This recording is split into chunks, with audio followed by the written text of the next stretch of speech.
السلام على الحسين. جب گھر کا ایسا ماحول ہوتا تو 13 برس کا بچہ بھی تڑپ رہا ہے کہ کل کے شہیدوں میں میرا نام ہے کہ نہیں. کسی کو کہنے کی ضرورت پیش نہیں آ رہی ہے.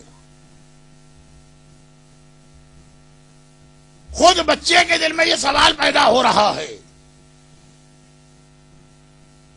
اور سلام ہو ہمارا حسن کے یتیم قاسم پر، اور سلام ہو ہمارا قاسم کی بیوہ ماں ام فروا پر. کربلا کے میدان میں اہل بیت کے گھرانے کی جتنی بیویوں نے اپنے اپنے جگر کے ٹکڑے راہ خدا میں قربان کی، ان سب میں ام فروا کا کیس اس لیے ڈیفرنٹ ہے. مرد نہیں سمجھیں گے، عورت سمجھے گی کہ جوانی میں بیوہ ہو گئی ہیں یا وڈو ہو گئی ہیں.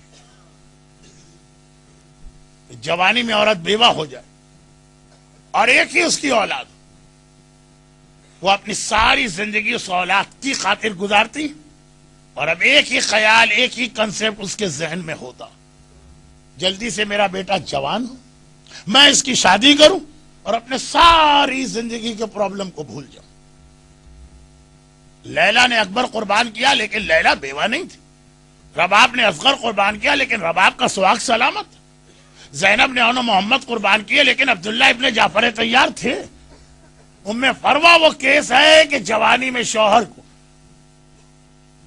کلیجے کے ٹکڑے ٹکڑے تشت میں گرتا دیکھا، اور 1 سال کا قاسم گود میں، اور ام فروا کو اب تک وہ منظر یاد کہ میرا آقا اور مولا حسن مجتبی معاویہ کے دیے ہوئے زہر سے کلیجہ ٹکڑے ٹکڑے ہو رہا، لیکن اس وقت بھی مجھے بلایا اور کہا کہ اے ام فروا، میرے بیٹے کی زندگی میں ایک بہت ہی مشکل وقت آئے گا، میں ایک تعویذ دیتا ہوں، یہ حفاظت سے رکھنا، جب میرا بیٹا بڑا ہو جائے تو یہ تعویذ اس کے بازو پہ باندھ دینا، اور جب اس کی لائف کا سب سے مشکل مرحلہ آئے تو یہ تعویذ کھول کے دیکھ لے. تعویذ باندھا جاتا ہے جان کی حفاظت کے لیے. ام فروا کو بھی نہیں معلوم تھا کہ یہ تعویذ کہاں یوز کرنا.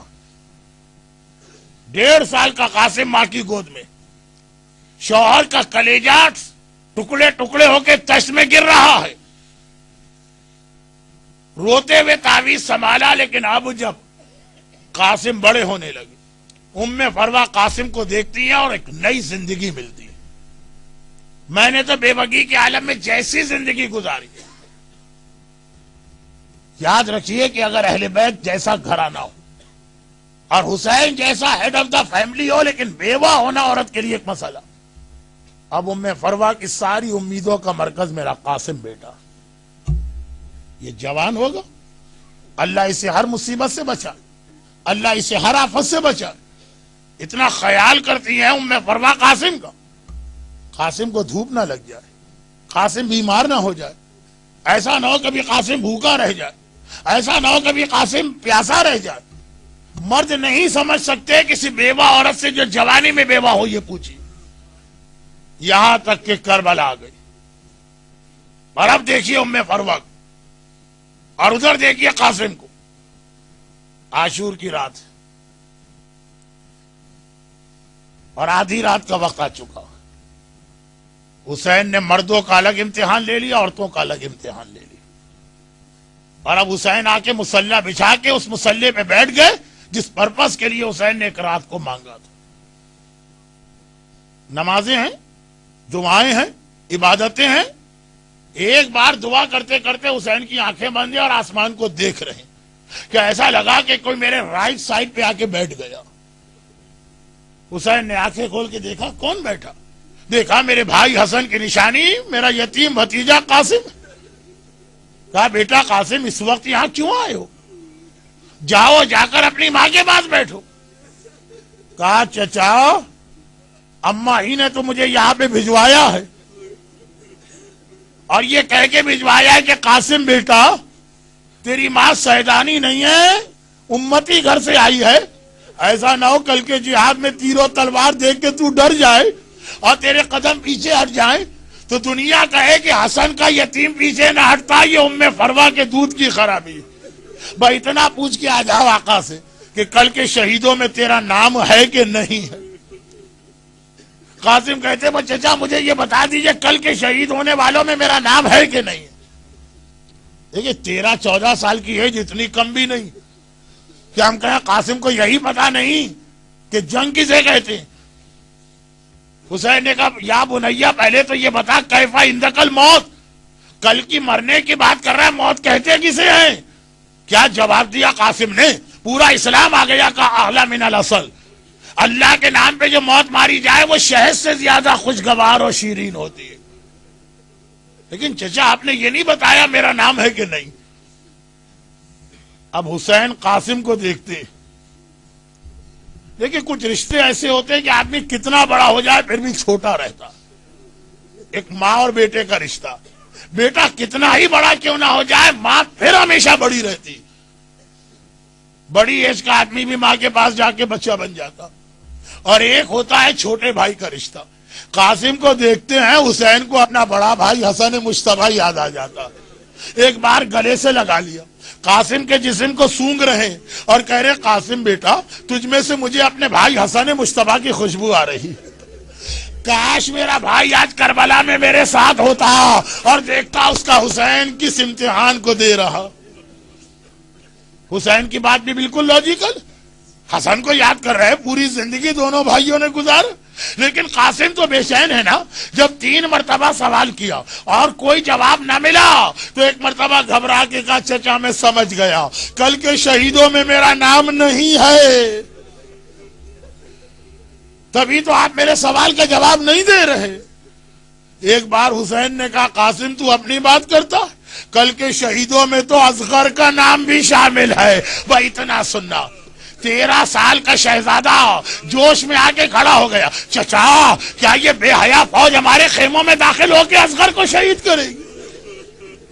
قاسم ہر مصیبت کے لیے تیار ہیں، فوج بے حیا ہمارے خیموں میں نہیں آنا چاہیے۔ حسین نے جواب دیا نہیں قاسم بیٹا، اصغر خیمے میں شہید نہیں ہوگا، تیرا چچا اپنی گود میں لے کے جائے گا اور اصغر مارا جائے گا۔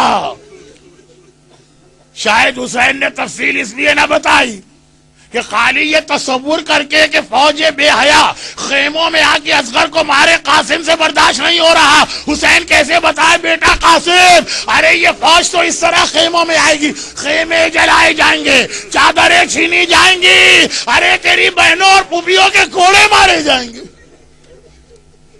خوش خوش قاسم واپس اپنے خیمے میں آیا۔ کربلا کا شہید قاسم ایسا شہید جس کی 2-3 خصوصی مصائب، جن میں سے ایک بات، اب قاسم آیا اگلی دن صبح کا وقت ہو گئے، جہاد کربلا شروع ہوا، اور جہاد کربلا میں ہر شہید نے حسین کا پورا ساتھ دیا، مگر ایک مصیبت ایسی جس میں کربلا کے کسی شہید نے حسین کا ساتھ نہ دیا، خالی قاسم نے ساتھ دیا۔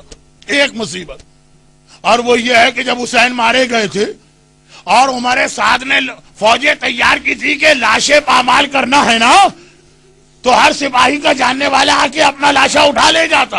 حر کی فوج اپنے سردار کا لاشا لے گئی، حبیب ابن مظاہر کے قبیلے والے حبیب کا لاشا لے گئے، ارے حتیٰ اکبر کا لاشا اٹھ گیا، آنا محمد کے لاشے اٹھ گئے، مگر ایک حسین کا لاشا تھا جس کے لیے کوئی نہ آیا، گھوڑوں تلے پامال ہوا نا۔ مگر کربلا میں یا حسین کا لاشا پامال ہوا ہے یا حسن کا یتیم قاسم۔ جسم کا پامال ہونا، فقط قاسم نے چچا کا ساتھ دیا، لیکن میرے مرحوم استاد مولانا جوہر صاحب قبلہ with due respect ایک جملہ کہا کرتے تھے، قاسم نے لاشا پامال ہونے میں چچا کا ساتھ دیا۔ مولا گستاخی نہ ہو تو عرض کروں، مگر یہاں بھی ایک فرق ہے، آپ کا لاشا شہادت کے بعد پامال ہوا، حسن کا لال زندہ تھا جب ادھر کے گھوڑے ادھر دوڑے تھے، ادھر کے گھوڑے ادھر دوڑے تھے۔ اور یہ لاشا کس حد تک پامال ہوا، بس ذرا شہادت قاسم کے بیان کا انتظار کر لیجئے۔ صبح سے لے کے دوپہر کا وقت آ گیا، جب علی اکبر کا لاشا آ گیا، آن کا لاشا آ گیا، محمد کا لاشا آ گیا۔ ام فروا نے قاسم کو بلایا، کہا قاسم کیا میری رات کی بات صحیح ہو رہی ہے؟ تیری ماں سیدانی نہیں ہے اس لیے تو میدان میں نہیں جانا چاہتا؟ ارے میری شہزادی زینب کے لال مارے گئے، ارے میرے آقا کا 18 سال کا اکبر مارا گیا، تو اب تک کیوں زندہ؟ ہاتھ جوڑ، اماں چچا سے اجازت تو دلوا دے، میں بار بار جاتا ہوں۔ چچا ایک ہی بات کہتا ہے، قاسم تو میرے بھائی کی نشانی ہے، تجھے دیکھ کے مجھے بھیا حسن یاد آ جاتا ہے۔ ایک بار ذرا دیکھیے، یہ ہے کربلا کی ماں۔ حسن مشتبہ نے کہا تھا جب میرا بیٹا بڑی مصیبت میں پڑے تو تعویذ کھولنا۔ ہم اور آپ کہیں گے مصیبت کس کا نام ہے؟ کسی ماں کے بیٹے کی زندگی کو خطرہ ہو۔ آج الٹی بات ہے، بیٹے کی زندگی بچ رہی ہے، فروا کہتی ہے بیٹا اس سے بڑا اور کون سا مصیبت کا مرحلہ ہوگا، لا وہ تعویذ کھول۔ تعویذ کھولا، حسن مشتبہ کا خط تھا، بھیا حسین کربلا میں نہ ہوں گا، میری جانب سے میرا تحفہ قبول کر لے، میرے قاسم کو روکنا نہیں، یہ اپنے باپ کی جانب سے جا کے جہاد کرے گا۔ ام فروا حسین کی بھاوج ہیں، مگر اتنی شرمیلی ہے کہ زندگی میں کبھی حسین سے بات نہیں کی۔ یہ تعویذ اور قاسم کا بازو پکڑ کے زینب کے پاس آتی ہیں، ہاتھ جوڑ کے کہتی ہے شہزادی بھئی یہ دیکھ لیجئے آپ کے بھیا کی وصیت ہے، میرے قاسم کو مقتل میں جانے کی اجازت دلوا دیجیے۔ حسین نے خط پڑھا، آنکھوں میں آنسو آ گئے۔ ہائے میرا بھیا حسن مشتبہ، جا قاسم بیٹا اب میں تجھے نہیں روکوں گا، یہ کہہ کے قاسم کو مقتل میں بھیجا۔ کربلا کے سارے شہیدوں میں قاسم اکیلا شہید ہے۔ جب حسین بھیج رہے ہیں، حسن مشتبہ کی قمیص پہنائی مگر گریبان کو پھاڑ دیا۔ ارے گریبان عام لباس میں نہیں پھاڑا جاتا، کفن کے اندر گریبان پھاڑا جاتا ہے۔ ابھی سے بتا دیا قاسم تیرا چچا تجھے کفن پہنا کے بھیج رہا۔ السلام على الحسين